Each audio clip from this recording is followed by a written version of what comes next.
Maraming salamat.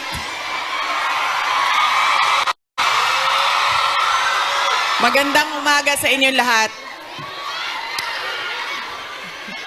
Maaari po siguro muna kayong maupo.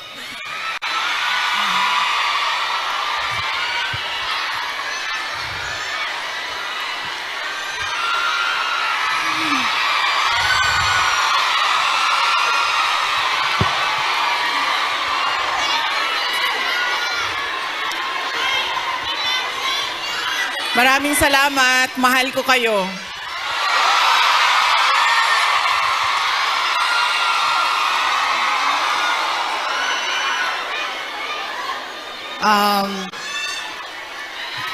Upo muna siguro para yung mga nasa likod makakita din.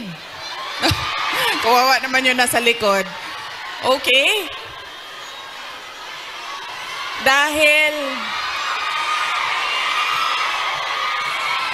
Dahil kayo ay sumisigaw ng Duterte, suspended na kayo lahat bukas.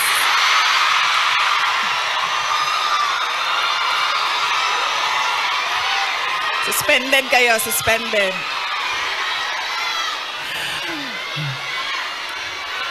Joke lang.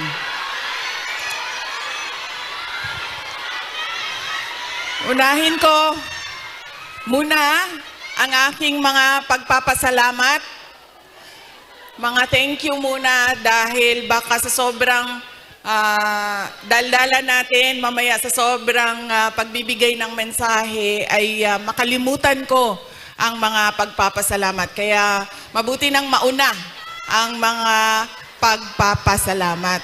Una, tayong lahat ay nagpapasalamat sa Hong Kong government and sa Hong Kong police sa kanilang tulong sa atin para mabuo ang ating pasasalamat ngayong araw na ito.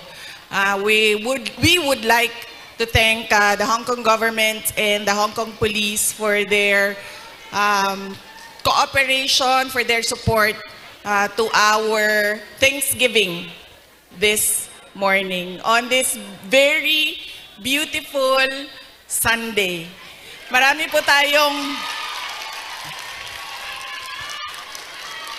tayong mga kababayan na nandoon sa labas at lahat ng mga first-timer na nakakita sa akin.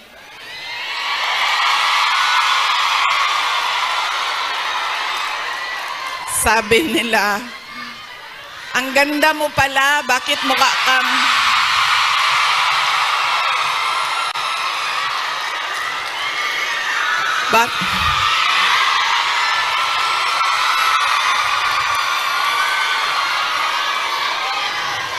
Ay, Macau! Hello! Maraming salamat!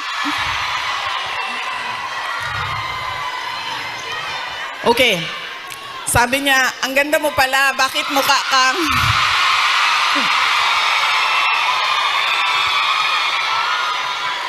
Bakit mukha kang Shrek sa mga picture mo sa internet? Tapos sabi ko sa kanya, sabi ko, ma'am, basta Pilipina, maganda talaga yan. Tayong lahat yon. Now, hindi ko lang alam sa mga Pilipino, sa mga lalaki natin. Pero sigurado ako sa mga Pilipina ay maganda. Dahil ano ang ating proof o evidence sa buong mundo na maganda talaga ang Pilipina?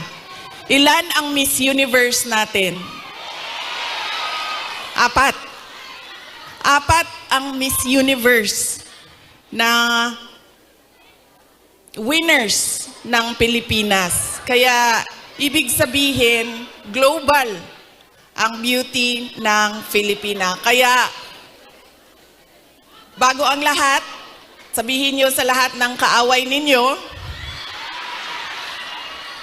Pilipina ako, maganda ako.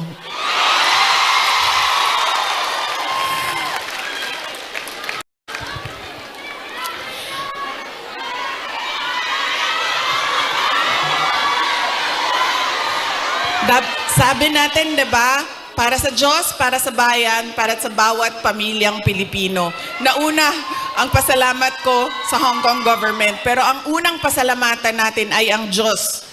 Para sa araw na ito, para sa magandang araw na ito, at para sa oportunidad, pagkakataon na ibinigay niya sa atin na magsama-sama ngayong March 9 dito sa Hong Kong. Dinala niya tayo lahat dito para sa bayan.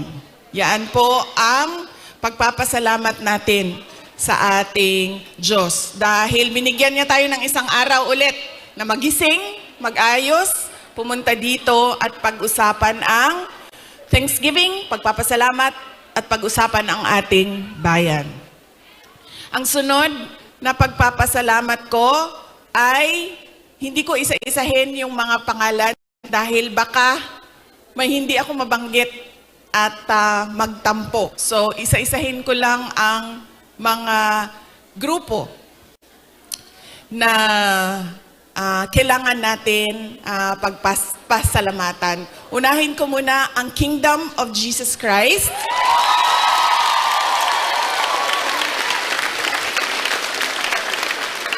Dahil sa kanilang pagod, luha at pawis para mabuo ang ating Thanksgiving ngayong umaga na ito. Ang sunod na kailangan natin pagpasalamatan kailangan ko pagpasalamatan ay kayong lahat, mga kababayan namin, mga kababayan namin dito sa, ang iba galing pang Pilipinas. Marami tayong mga bisita na galing Pilipinas, galing Hong Kong, galing Macau, meron pang galing sa China, at merong galing Japan.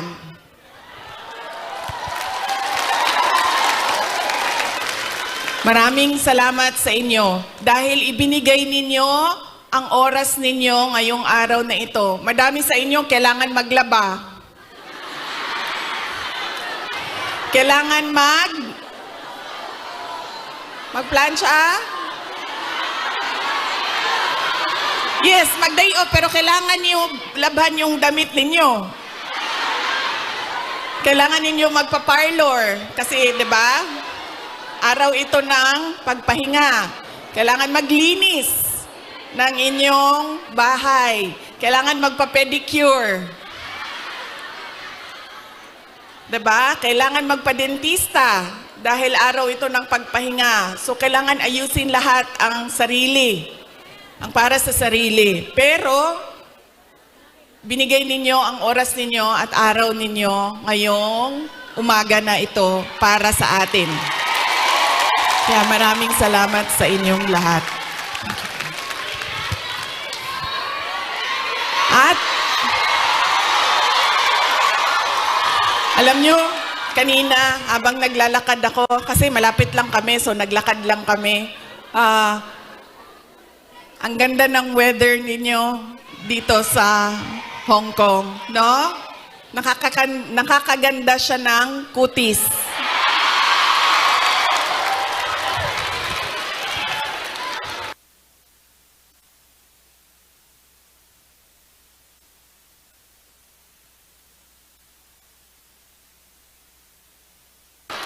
Anong sabi namin na nakatira sa Pilipinas at yung mga nakatira sa mga kababayan natin sa Middle East?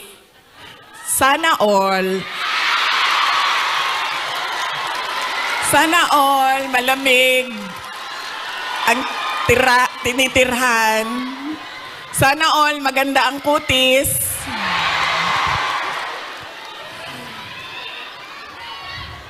Kaya isa din yan sa dapat ninyong ipagpasalamat sa Diyos. Nandito kayo sa lugar na hindi magulo, maganda ang klima, at lalong-lalo na nandito kayo dahil meron kayong hanap buhay. Hindi natin gusto na umalis ang ating mga kababayan sa Pilipinas. Pero marami sa atin, dahil walang oportunidad sa ating bayan, ay nakikipagsapalaran sa iba't ibang lugar sa mundo para sa inyong mga pamilya. Kaya yun ang sunod natin na pagpasalamatan, yung ating mga mahal sa buhay. Bawat pamilyang Pilipino, kailangan natin magpasalamat sa kanila dahil binibigyan nila tayo ng lakas, sinusuportahan nila tayo, at tinutulungan nila tayo sa ating pakikipagsapalaran sa ibang lugar. Ayaw nila na umalis kayo, ayaw nyo rin na iwanan sila. Pero kailangan natin gawin dahil kailangan suportahan ang ating mga pamilya. Okay?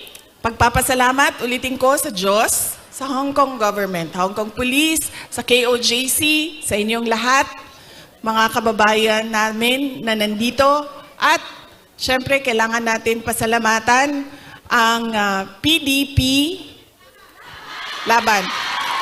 Parang tinanggal na ata nila ang laban, no? PDP na lang, no? Opo.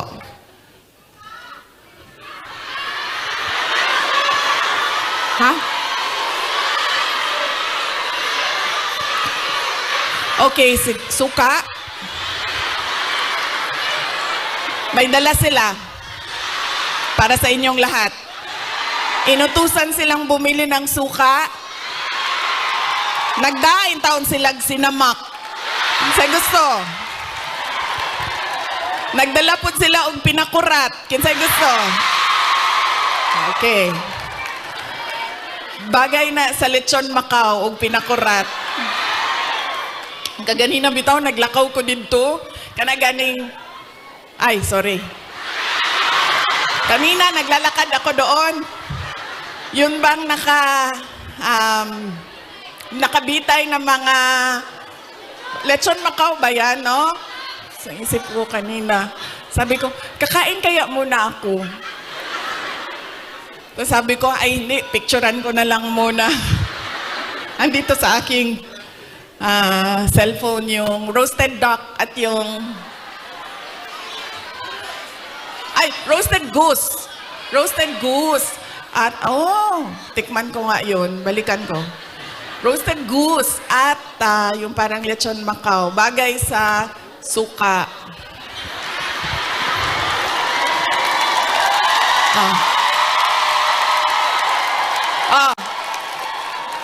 Ano pa ang bagay sa suka? May oras pa ba ako? Baka bigla na lang ako paalisin dito. Ano pang bagay sa suka? Ang ating chorizo longganisa. Diba? Bulad. Chicharon. Mangga. Mangga at suka. Kinilaw.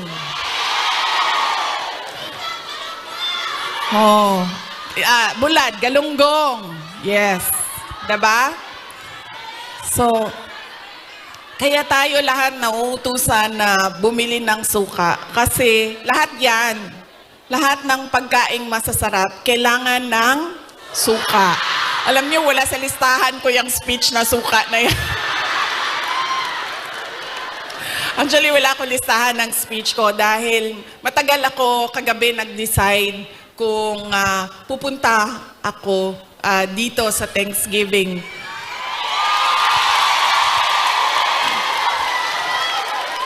Kaya wala akong listahan ng speech. Pero yes, alam nyo, marami siguro sa inyo ang nautusan na bumili ng suka at mantika. Mantika, suka, ganyan. Noong kayo ay bata pa. Opo. Pero sa amin kasi, sa bahay namin, nag-grocery kasi ang nanay ko. So lahat yang mga gamit sa kusina, binibili na ng nanay ko. Nautusan lang ako lagi doon sa kanto, sa tindahan, bumili ng Ng Coke. Ng Coke.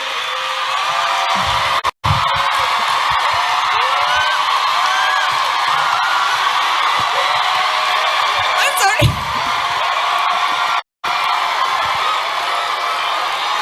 Totoo yan. Hindi joke yan, ha? Totoo yan. Alam nyo, di ba, tag 5 pesos lang ang Coke noon? 1980s? Or less pa nga ata siguro? 5 pesos?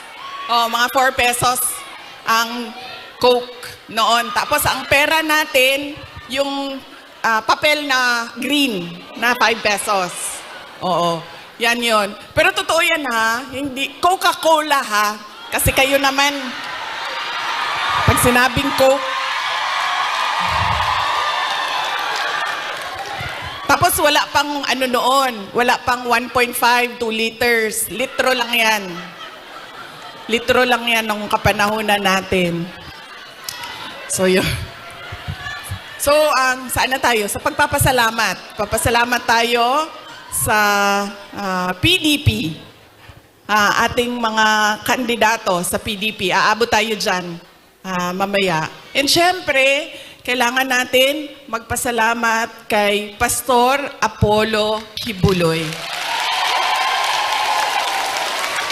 for his generosity. Alam nyo, bumisita ako sa kanya nung siya ay nasa hospital, sa Pasig Hospital. Sabi niya sa akin, kung hindi ako nakulong, kung hindi ako inoppress, pinahirapan, hindi ko maisip na tumakbo para tumulong sa mga nakakulong, sa mga pinapahirapan at sa na-oppress. Sabi niya, tama lang na ganito ang nangyari dahil naliwanagan ako at napaabot sa akin ang mensahe na kailangan kong tumakbo bilang senador para tumulong sa mga nahihirapan at pinapahirapan.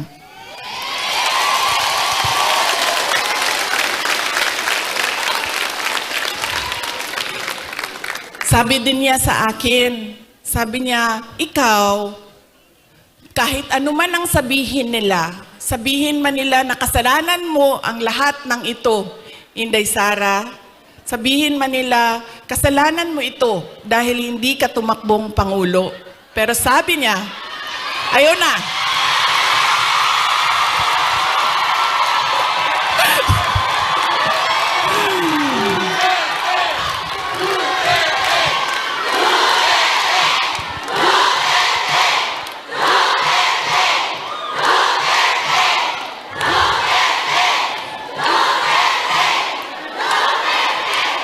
Pero sabi niya, makinig tayo kay Pastor Apollo Kibuloy. Dahil siya ang araw-araw nagbabasa ng Bible. Siya ang nakakaalam by heart kung ano ang salita ng Diyos. Anong words of God. Sabi niya sa akin,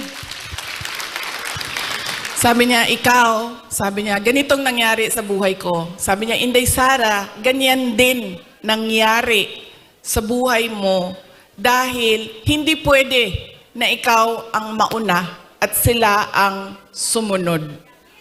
Dahil wala ng katapusan. Dapat sila ang mauna at ikaw ang sumunod.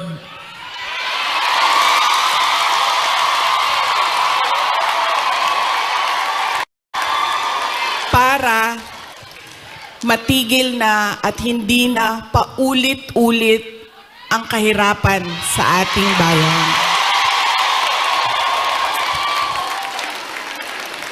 Kaya nung sinabi niya sa akin yon, hindi na masyadong masakit. Masakit pa rin sa akin pag nakakarinig ako ng kasalanan mo yan lahat, Inday Sara.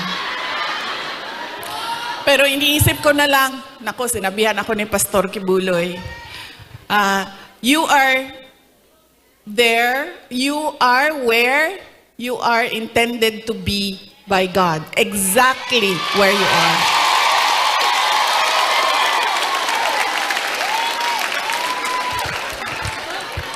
So yaan po, hindi pa alam mo, hindi pa ako nangalahati sa pagpapasalamat ko ha, kaya bilis-bilisan natin. Hanggang anong oras ba ako pwede, sir?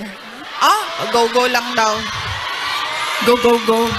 Ay, hindi kami pwede mag-abot ni PRD kay kasab-o na pud ko oton.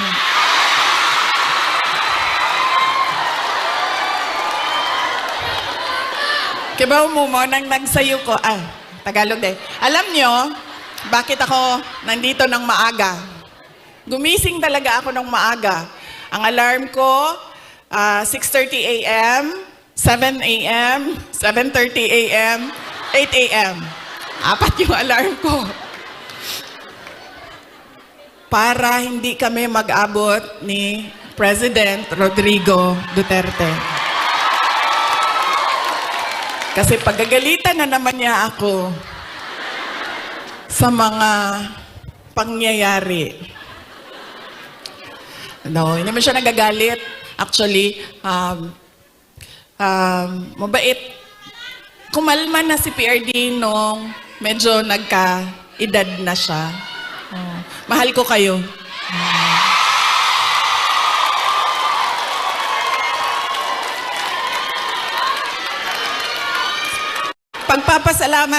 Magpapasalamat din ako. Thank you po ako. Kagabi po, merong mga kababayan natin na nasa hotel. Hotel. Kayo ba yun, ma'am? Opo. Maraming salamat sa pag-welcome ninyo sa amin doon sa hotel. Mahal ko kayo. Maraming salamat. Pero bakit, ma'am, wala kayong dala na roasted goose? I'm sorry, may dala kaming suka. Kayo, walang dalang roasted goose.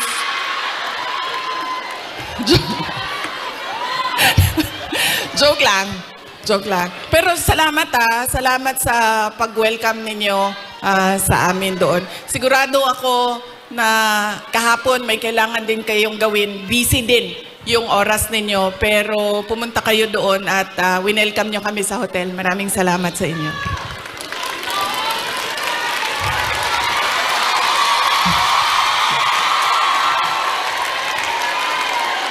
Ang sunod ko po na pagpapasalamat ay personal po sa akin.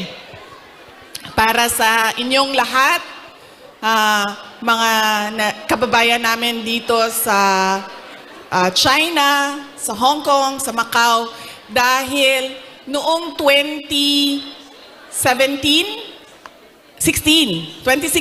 ay nagkita-kita din tayo dito para sa pagpapasalamat, tapang at malasakit at suporta sa administrasyon ni Pangulong Duterte.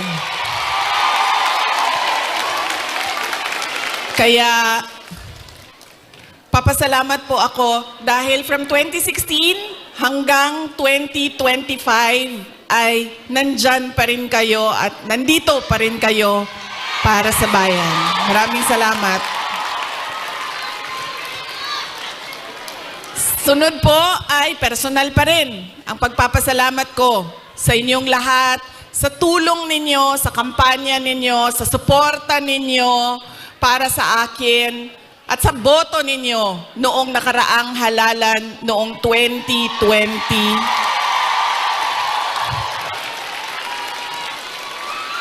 At sa susunod na halalan sa 2020. Joke lang. Joke. Sandali lang. Sandali lang.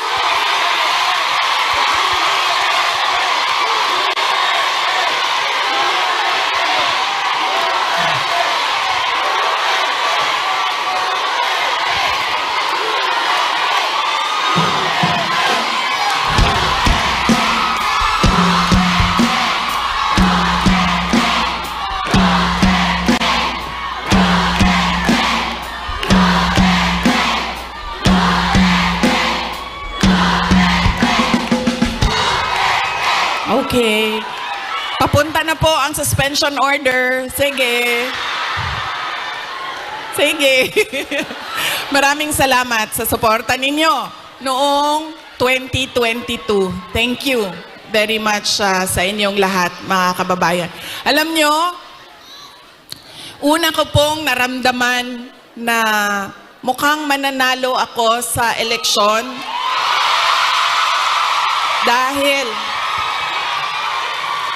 dahil nakita ko ang overseas absentee voting results. Una siyang lumabas. So nakita ko na I think 98% lahat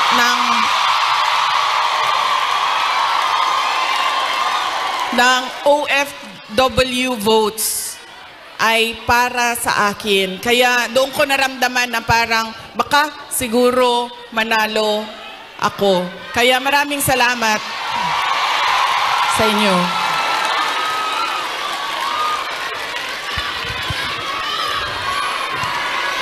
Ang susunod ko po na pagpapasalamat ay sa akin pa rin, para sa inyong lahat, sa suporta ninyo sa aking mga kasamahan, sa aming trabaho, sa programa at proyekto ng Office of the Vice President. Maraming salamat po sa inyong lahat. Dahil kayo lang po ang sumusuporta sa OVP, ang buong gobyerno po ay iniwanan na po ang OVP.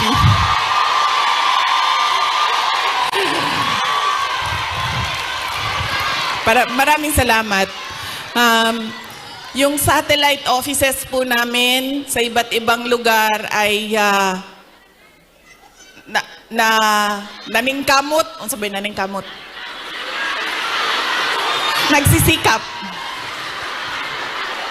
Yung satellite offices po namin ay nagsisikap na mahanap yung mga geographically isolated and disadvantaged areas at hindi lang nakatuon sa National Capital Region. Kaya salamat po sa suporta ninyo sa Office of the Vice President. Ang susunod po na pagpapasalamat ko ay ang mahal ko kayo.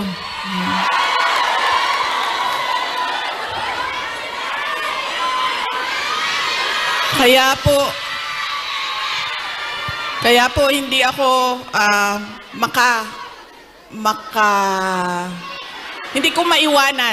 hindi ko maiwanan ang aking katayuan, tama ba, pwesto, posisyon, dahil sa inyong lahat.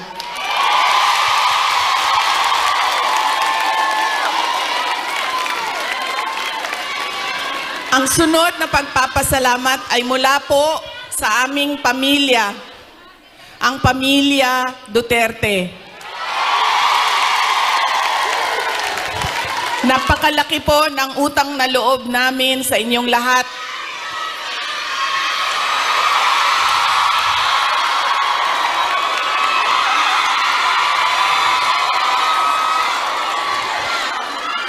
Dako kayo ang amo ang utang nga kabubuton kaninyong tanan, mga kaigsuuna namo.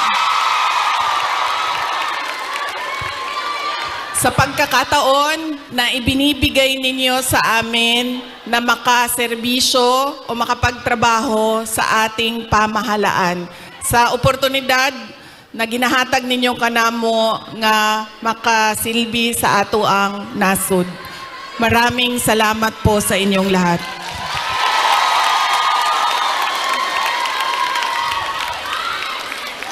Okay, so yan na po ang aking mga pagpapasalamat. Meron pa ba akong hindi na Maraming salamat, ma'am.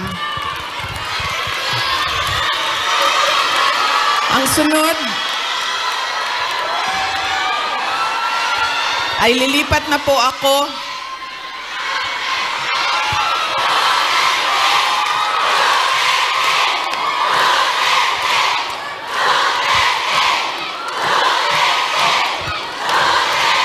paminaw sa mo ba? Kadyot lang ba? Alas 12 na. Alas 12 na, kinsay magpakaon sa ato adin eh.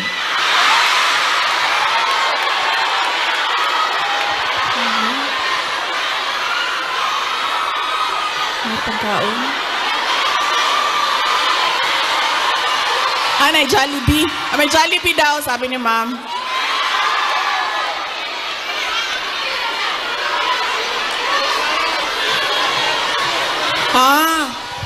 Okay.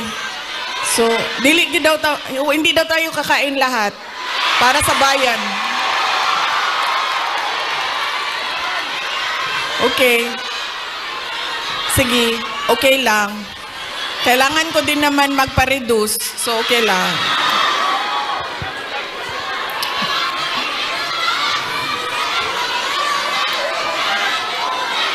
Ma'am, darating tayo dyan sa ayuda na yan, ha? Wait lang. Kasi, tuloy-tuloy ko na, ha? Ang susunod ko po ay ang dahil pagpapasalamat po ito kay PRRD, former President Rodrigo Duterte, ay share ako sa inyo ng aking pagpapasalamat sa kanya. Medyo mahaba itong kwento na ito, so mamaya nyo na singilin yung mga suspension order ninyo. Alam nyo, isa lang. Sa lahat-lahat siguro ng pagmamahal or generosity ni former President Rodrigo Duterte, isa lang ang stand out. Nag-iisa lang ang lagi kong pinagpapasalamat sa Diyos na ginawa ni Tatay Digong, ni former President Duterte sa akin.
Hello? Okay na? Sir, pakihanap nga yung inutusan ni Marcos na patayin yung aking...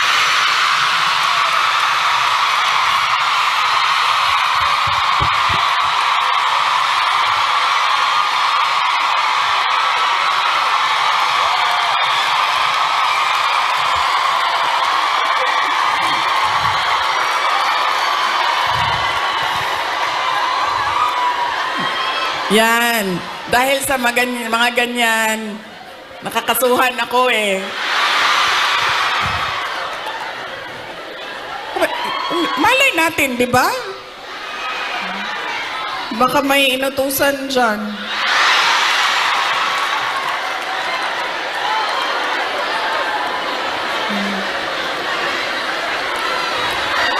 Okay. Isa lang. Paulit-ulit yan pag napapaisip ako sa tatay ko. Binigyan halaga niya at inulit-ulit niya sa akin ang kahalagahan ng edukasyon. Hindi niya ako tinigilan. Alam nyo, si PRD, yun pong mga nasa harap, kailangan nyo po umupo kasi hindi makakita yung nasa likod. Hindi siya tulad ng tatay ninyo na malambing, mapagmahal. Hindi ganyan ang tatay ko. Ang tatay ko galing siya sa generation na laging galit. Diba? Sino yung may mga magulang na yung generation na laging galit?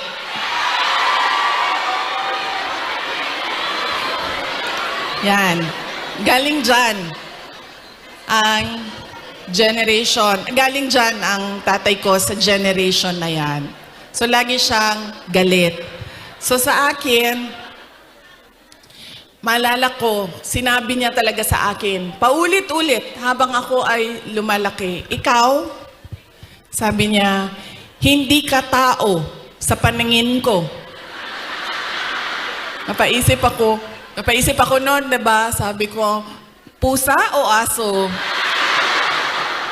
Sabi, hindi ka tao sa paningin ko kung hindi ka abogado o doktor. Totoo yan. So, paulit-ulit niya yan na sinasabi sa akin. So, syempre, pag ikaw bata ka, diba? Papasok yan paulit-ulit dyan sa iyo. So, ako din, habang ako ay nag-aaral, nung ako ay lumalaki, nag-aaral ka, elementary, high school, napasok na sa isip ko. At 4 years old hindi ko alam, baka sa tiyan pa lang sinasabihan ako ng tatay ko, ikaw, hindi ka tao. O hindi ka... Kasi 4 years old pa lang, sa yearbook ko ng kindergarten, nakalagay doon, I want to be a pediatrician. Imagine nyo, hindi doktor Alam ko kung ano ang specialty ko. Sabi ko, I want to be a pediatrician. Andyan pa yan hanggang ngayon, ang yearbook na yan. Kaya, nung ako ay paulit-ulit yun, alam ko na magiging doktor ako. Alam ko na magiging doktor ako. Nung panahon na kailangan mag-apply ng entrance exam sa college, di ba? Kailangan natin mag-apply sa mga colleges and universities. Hindi nila alam, ng mga magulang ko, nag-apply ako sa University of the Philippines. Nung nag-apply ako sa University of the Philippines, syempre nilagay ko din naman yung science courses. Pero nilagyan ko din siya ng political science. Nung nakita ko ang result at nalaman ng mga magulang ko yung result, nakalagay doon na match ako na waitlist ako sa political science. So sobrang excited ko. Hindi nila alam na gusto ko mag-college sa Manila. Kaya sikreto ako na nag-apply. Sobrang excited ko. Sabi ko sa mga magulang ko, pumasa ako ng UP. Pero political science kasi yung kurso. So sabi ko, gusto ko sana pumasok ng UP Diliman yun UP Diliman. Tapos, political science yung kurso. Sabi ng nag-wild,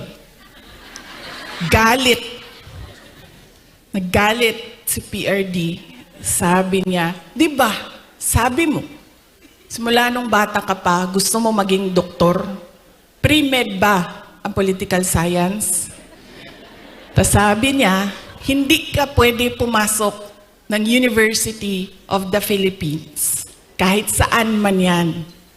Sabi niya, dahil kilala ko ang ugali mo. Anak kita. Alam ko kung anong ugali mo. Sabi niya, marirecruit ka lang ng makabayan. Aakyat ka. Totoo ito, sinabi niya. Aakyat ka ng bundok. Magiging NPA ka. Ikaw ang magiging head ng New People's Army. At ikaw ang makakalaban ko pagdating ng panahon. Kaya hindi ka pwede pumasok ng University of the Philippines. So sabi niya, pumili ka. Kahit anong paaralan dito sa Davao, pumili ka dyan. So sabi ko sa mama ko, Ma. So sabi ng mama ko, sige na lang, kasi sinabi mo man doktor, so mag-pre-med ka na lang. Okay.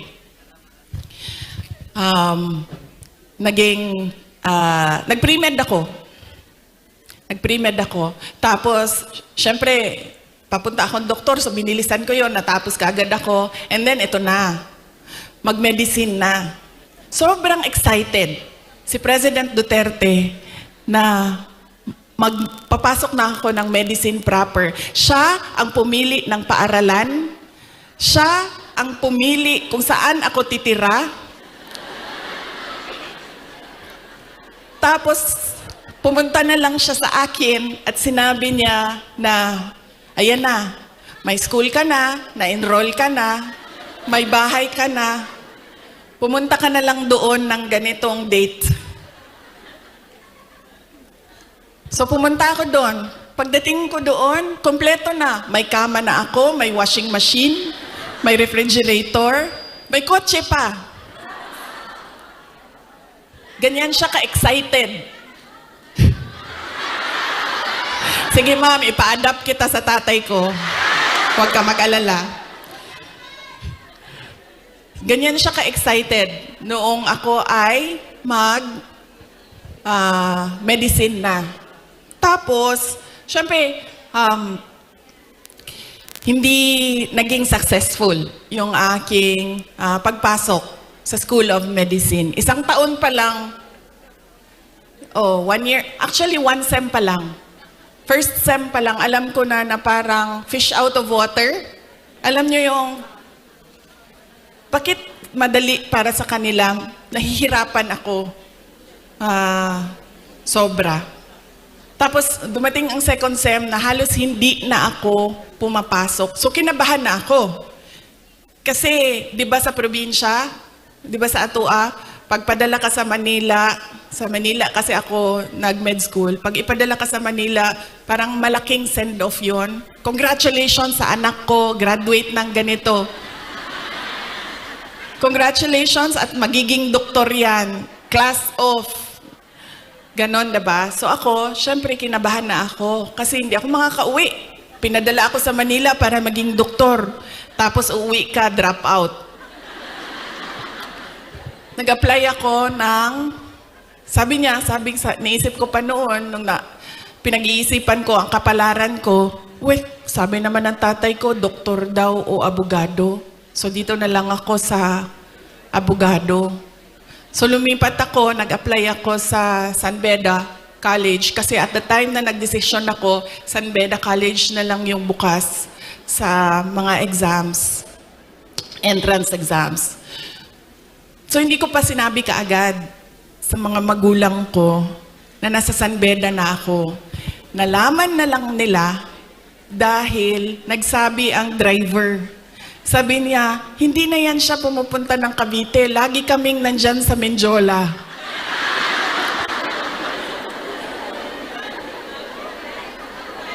Nung nalaman niya na nasa law school ako, sobrang, I think mas masaya siya nung nalaman niya. Mas masaya siya, mas excited siya noong ikumpara ko nung papasok ako ng med school, nung nalaman niya na nag-apply na ako ng law school. Tapos, syempre sinabi ko sa inyo, di ba, hard love. Hard love yung generation ng parents natin, mga magulang natin.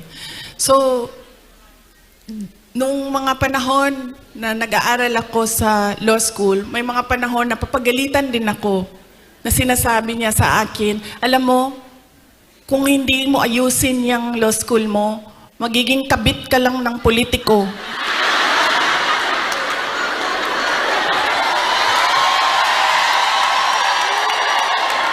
Ganyan. Ganyan siya kung, di ba pangit pakinggan sa atin? Pero ganyan yung style niya para idikdik sa'yo na mag-aral ka. Tapos meron pang isang beses na sinabihan niya ako, alam mo, kung hindi ka mag-aral ng mabuti, magiging halaman ka lang dyan sa gilid. Ganyan yung force by which he emphasized into my brain that I need to become a lawyer. So nung pumasa na ako ng bar, doon ko nakita ang pagbabago sa magulang ko. Hindi sa nanay ko dahil ang nanay ko sobrang supportive nun. Kahit maging halaman ako, didiligan ako nun eh. Ganyan kabait ang nanay ko. Diba? Pero nung nakita niya yung grade ko sa bar exams at nakita niya na mas mataas yung grade ko sa bar exams kesa sa kanya nung tatay ko. At hindi lang 0.1, 0.2, 0.3. 5 points ang layo namin sa grado. Doon siya nagbago. Parang naging tao na ako sa paningin niya. Lalo pati, pag every time nababanggit yung grade sa bar, hindi na siya talaga nagsasalita. Tapos lagi ko pa sinasabi sa kanya, sabi ko, partida yan pa ha, kasi hindi ako nag-aral eh. Kung nag-aral ako, top-notcher ako eh.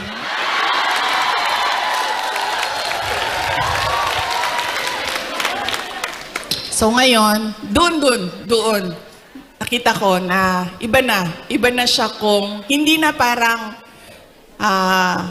anak ka lang, hindi na parang pantay na kami. Tao na ako. Buong tao na ako sa paningin niya. Ganyan yung emphasis niya sa education. Kaya ganyan din, hanggang ngayon, ganyan din. Alam niyo ba, sa mga apo, kabahan ka pag nagtanong na si PRD kasi didiretso yan, oh, anong grade na ito? Anong eskwelahan? Oh, ito, anong grade na? Anong eskwelahan ito? O ito, anong grade na? Anong eskwelahan? Ganyan. Si PRD kamusta ng apo. Hindi siya, uy, masaya ka ba? May boyfriend ka na ba? May girlfriend ka na? Saan mo gusto kumain? No. Pag makita niya, anong grade na? Anong eskwelahan? Anong grade na? Anong eskwelahan? Okay. Nag-aaral? Okay. Ganon pa rin, ka-hardliner siya sa education. So yan yung talaga, pinagpapasalamat ko sa kanya. Dahil kung hindi ako naging abogado, lalo pati yung mga pinagdaanan ko ngayon, hindi ko siya, kasi ngayon naiintindihan ko kung ano yung pinagdadaanan ko. Siguro kung hindi niya pinilit,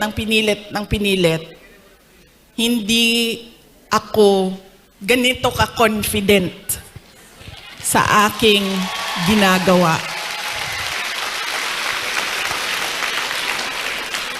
So sana din sa inyong lahat, ganun din. Kaya nung nangangampanya ako nung 2022, lagi kong sinasali ang kampanya, plataforma ko ang edukasyon. Sana ganun din ang inyong mga anak, ang inyong mga kapatid, ang inyong mga apo. Huwag ninyo silang tigilan. Dahil minsan ako, pag pumupunta sa mga barangay ninyo, sa mga municipality ninyo, meron talaga akong naririnig na sumasagot na, oh, college graduate naman pero wala namang trabaho. Pero, iba din ang trabaho ng college graduate at natapos lang ng grade 6. Iba talaga yun. Iba yung oportunidad na dumadating sa mga nakapagtapos kesa natapos lang ng grade 3, grade 4. At madami yun. Madami yan sa ating bayan ngayon. Na pagdating ng high school, ay sinasabihan yung mga anak, kailangan mo na magtrabaho, tumulong sa pamilya. Kaya dapat, wag nating tigilan ang ating mga anak. Paulit-ulit talaga yan. Edukasyon ang susi ng pagbabago ng buhay nila.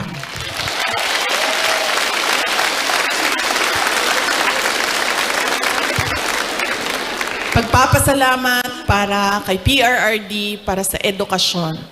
Ang susunod po ay ang pagpili natin ng kandidato sa 2025, ngayong darating na buwan. Kay bao mo na tagam, nakakaon ba akong tagam atong 2022, no?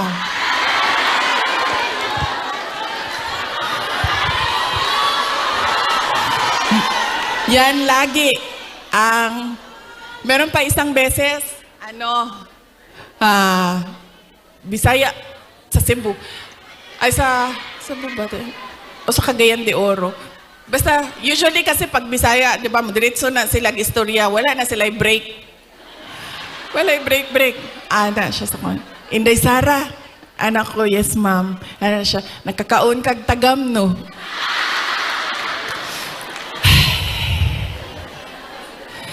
Ana na lang ko sa iya, ha. Sagdi na lang, ma'am. Basta ikaw, makakaon ka og sakto, okay na ko.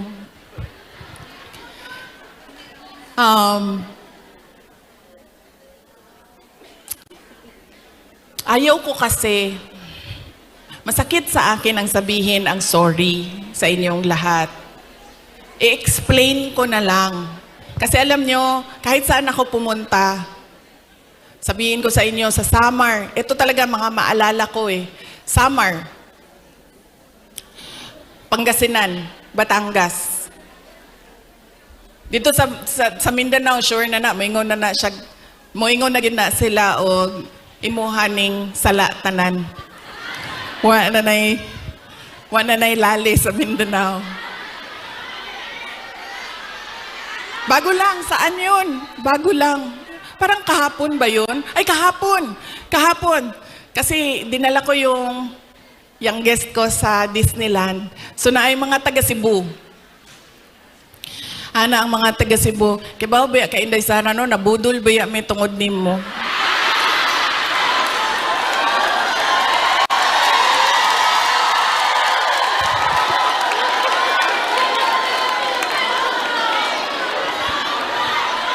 Ang sa Samar, sabi sa akin, maalala ko yun. Kaya ba ka, Inday Sara, sana Tagalog siya kay kanang waray man na sila dito, no, so nagtagalog siya sa ako. Sabi niya, alam mo na scam kami dahil sa iyo. Lalaki pa ito siya niya, senior ba, so wa na lang yun ko ni ko ana na lang ko, pasensya na sir, pasensya na. So akala ko kasi, ito na naman tayo sa maling akala.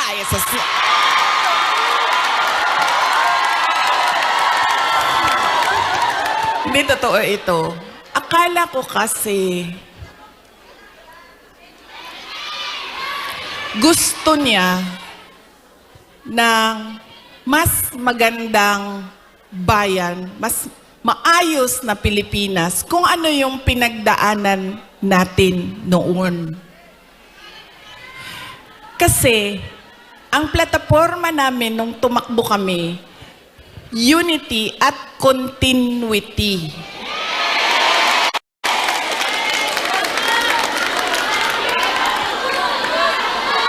Nabudo lagi.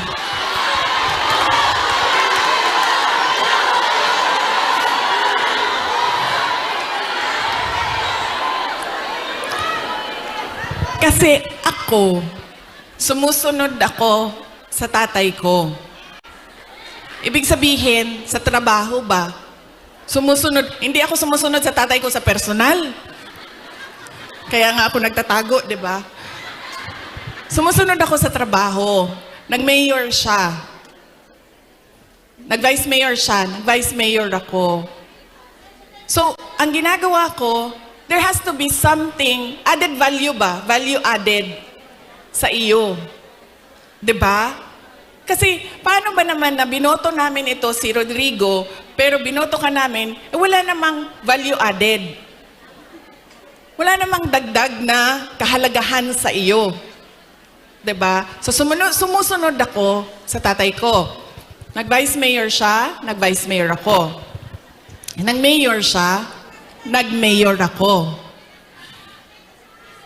Noong, sandali lang, ma'am. Mamaya na yung president, ma'am. Wow. Sandali lang. So, nung mayor ako, ano ba yung targets ko as mayor? 'Di ba? Kasi kailangan may value added sa iyo. So sabi ko, okay, ganito na ang nagawa ng administration ni President Duterte. Saan pa ba natin dadalhin ang Davao City? So may target kami. Nung umalis ako sa Davao City as mayor, number 4, most competitive city na ang Davao City. Number 8 na kami sa mga pinakamayaman na syudad sa buong bansa.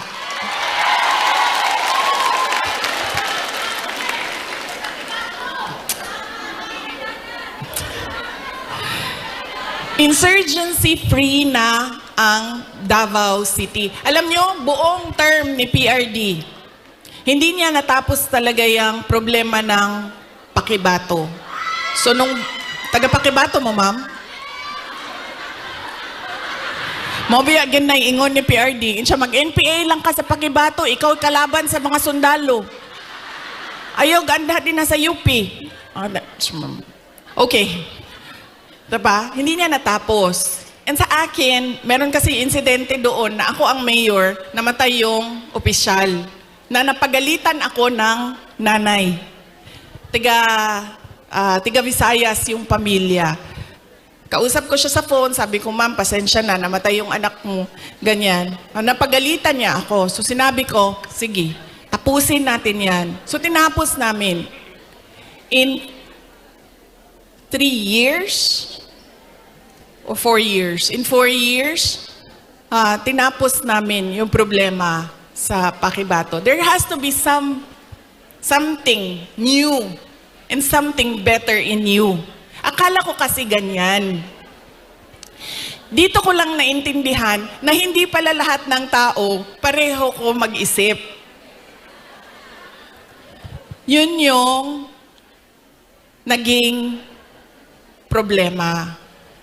So yun yung kailangan ko ihingi ng pasensya sa inyong lahat. Dahil, sabi nga ni Pastor Kibuloy, dapat lang siguro mangyari ang mga nangyayari para makita natin.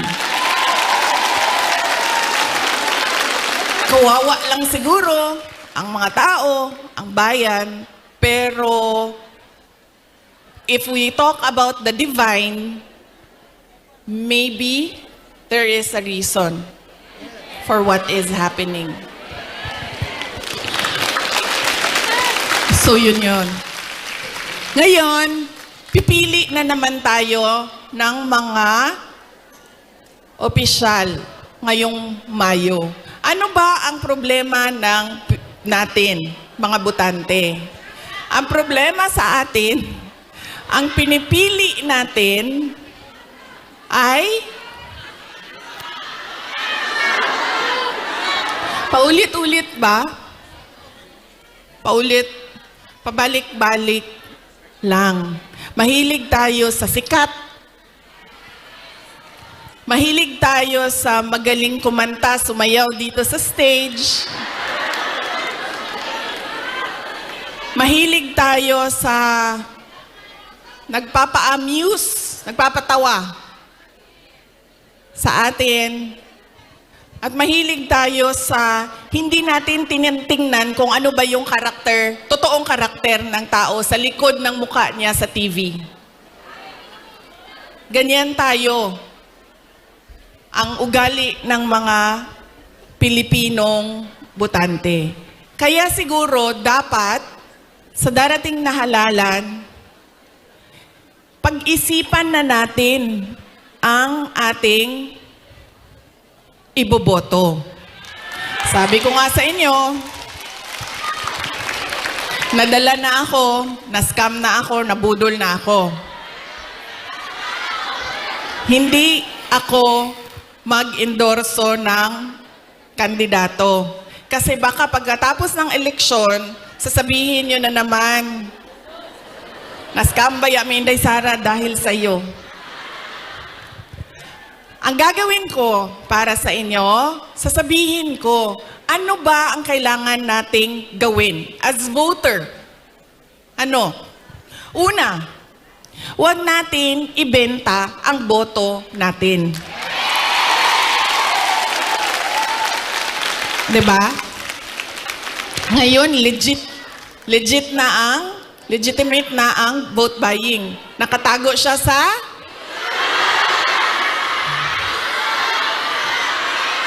yan na, ma'am. Nandito na tayo sa topic na gusto mo, ma'am. Ayuda. Ganun na ang mga politiko ngayon. Bibigyan ko kayo ng example, ha, ng experience ko sa mga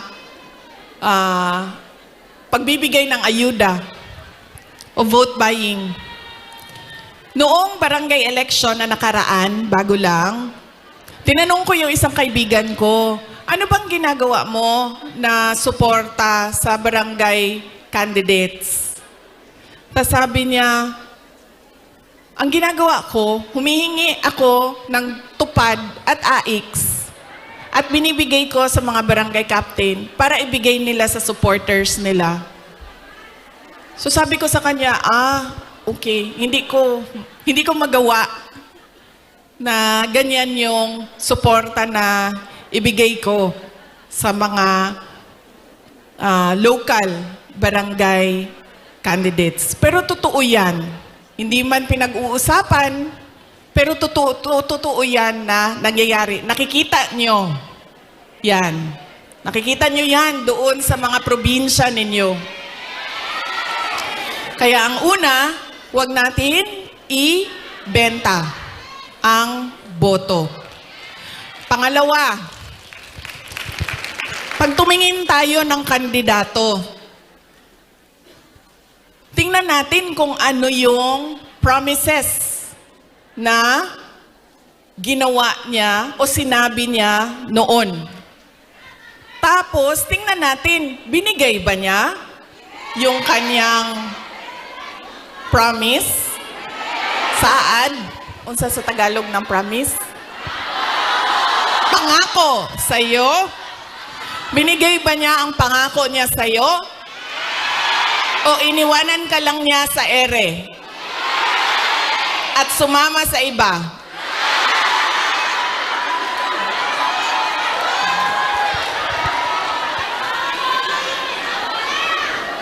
Ganyan. Ang pangalawa, na kailangan natin isipin. Itong kandidato na ito, paulit-ulit ko na to binoto, ha? Ano ba sinabi nito noon? Ano bang nagawa niya? Ano bang rason niya? Bakit hindi niya nagawa? At ano yung mga totoong nakikita ko na nagawa na? Yan yung pangalawa. Pangatlo, ito talaga. Wala sa buong mundo ang makakakontra sa akin, kahit isa, nito. Dahil ako ay produkto din ng political dynasty. Galing ako sa pamilya ng mga politiko. Ang lolo ko, governor ng undivided Davao. Cabinet member ni Marcos Sr. Ang tatay ko, vice mayor, mayor, president. Mga kapatid ko, mga politiko din. Hindi dahil Duterte ang apelido, ay iboboto na ninyo. Kailangan pag-isipan din natin. Duterte ito, pero ano ang maitutulong niya sa bayan? Ano ang magagawa niya para sa bayan? Kaya hindi pwede na pabalik-balik lang na apelido ang binoboto natin. Kailangan yung anak, yung apo, yung asawa, kapag tumayo sa harap ninyo, ay meron siyang sinasabi. Hindi yung tatayo siya at dahil Duterte siya, kakanta na lang siya para sa inyong lahat. Pangako sa'yo. Diba? Hindi pwede.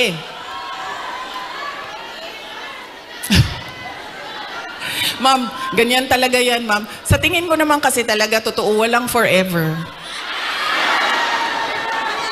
Kaya darating talaga ang punto na iwanan ka talaga. Si Ma'am Gemma, ay, shh daw. Shh.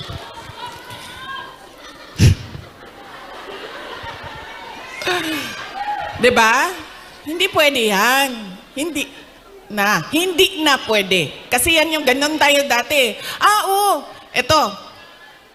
Tinanong ko isang beses dito sa Manila, sa NCR.